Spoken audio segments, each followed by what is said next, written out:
ചെന്നിത്തല കീച്ചേരിക്കടവ് പാലത്തിന്റെ ഗർഡർ തകർന്ന് 2 ജീവൻ പൊലിഞ്ഞത് പിണറായി സർക്കാർ നടത്തിയ നരബലിയാണെന്ന് Alappuzha DCC president B Babuprasad ആരോപിച്ചു.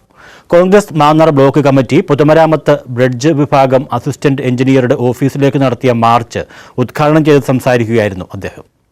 നിർമ്മാണം നടന്നുകൊണ്ടിരുന്ന ചെന്നിത്തല കീച്ചേരിക്കടവ് പാലത്തിന്റെ ഗർഡർ തകർന്നു വീണതിലൂടെ 2 ജീവൻ അച്ചൻകോവിലാറ്റിൽ പൊലിഞ്ഞത് പിണറായി സർക്കാർ നടത്തിയ നരബലിയാണെന്ന് ആലപ്പുഴ ജില്ലാ കോൺഗ്രസ് കമ്മിറ്റിയുടെ അധ്യക്ഷൻ ബി ബാബുപ്രസാദ് ആരോപിച്ചു. ഈ ദുരന്തത്തിന് കാരണക്കാരായിട്ടുള്ള പാലത്തിന്റെ കരാറുകാരനെയും ഉത്തരവാദികളായ പൊതുമരാമത്ത് ഉദ്യോഗസ്ഥരെയും കൊലക്കുറ്റത്തിന് കേസെടുത്ത് നിയമത്തിനു മുമ്പിൽ കൊണ്ടുവന്ന് ശിക്ഷിക്കണമെന്ന് ബി ബാബുപ്രസാദ് ആവശ്യപ്പെട്ടു.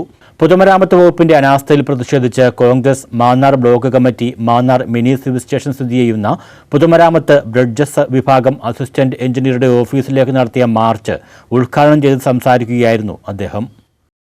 അപാകത പറ്റിയില്ലെങ്കിൽ മിസ്റ്റർ സജി ചെറിയാൻ പിന്നെ എന്തിനാണ് കേരളത്തിലെ PWD മന്ത്രി വിജിലൻസ് അന്വേഷണം പ്രഖ്യാപിച്ചത്? അങ്ങനെയാണ് നിങ്ങൾ പറഞ്ഞത്.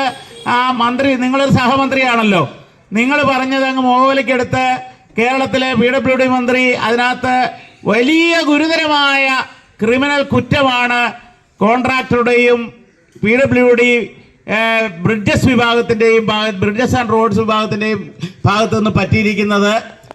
എല്ലാ കാര്യത്തിലും ന്യായീകരണ തൊഴിലാളിയായിട്ട് വരുന്ന മുഹമ്മദ് റിയാസ് പോലും നിങ്ങൾ പറഞ്ഞത് മുഖവിലക്കെടുത്തില്ല. ഉടൻ തന്നെ അദ്ദേഹം വിജിലൻസ് അന്വേഷണത്തിന് ഉത്തരവിടുക ചെയ്തത്. കോൺഗ്രസ് ബ്ലോക്ക് പ്രസിഡന്റ് സുജിത് ശ്രീരംഗം അധ്യക്ഷത വഹിച്ചു.